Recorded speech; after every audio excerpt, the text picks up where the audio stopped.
Hi hello. ఈరోజు హెల్తీగా పిల్లల కోసం చేసుకునే ఐస్ క్రీమ్ ఇంట్లోనే ఎలా చేసుకోవాలో చూసేద్దామా?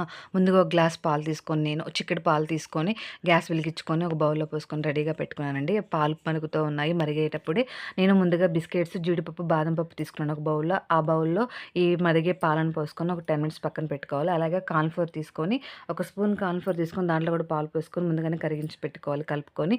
పాలు మరిగాక దాంట్లో పంచదార లేకపోతే బెల్లం మీకు ఏది ఇష్టమైతే అది తీపి మీకు ఎలా కావాలనుకుంటే అలా కొంచెం ఎక్కువ తినాలంటే కొంచెం తీపి ఎక్కువ వేసుకోండి. కొంచెం ఇలాచీ పౌడర్ కూడా వేసుకుంటే ఫ్లేవర్ కోసం బావుంటుంది.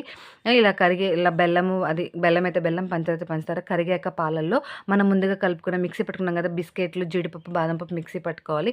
అది మిక్సీ పట్టుకొని ఆ మిశ్రమాన్ని అలాగే కార్న్ ఫ్లోర్ కూడా 2 వేసుకొని దగ్గర పడే వరకు కలుపుకోవాలి. మనం కార్న్ ఫ్లోర్ పౌడర్ వేయగానే పిండి దగ్గర పడుతున్నట్టు మనకు తెలుస్తుందనమాట. ఆ థిక్‌నెస్ వచ్చాక కొంచెం సేపు ఉంచుకొని పక్కన పెట్టుకోవాలి. దాన్ని ఒకసారి మిక్సీ పట్టుకొని ఇలా బౌల్స్‌లో గానీ, ఫుల్ ట్రేలో కూడా వేసుకొని డీప్ ఫ్రిడ్జ్‌లో పెట్టుకుంటే ఐస్ క్రీమ్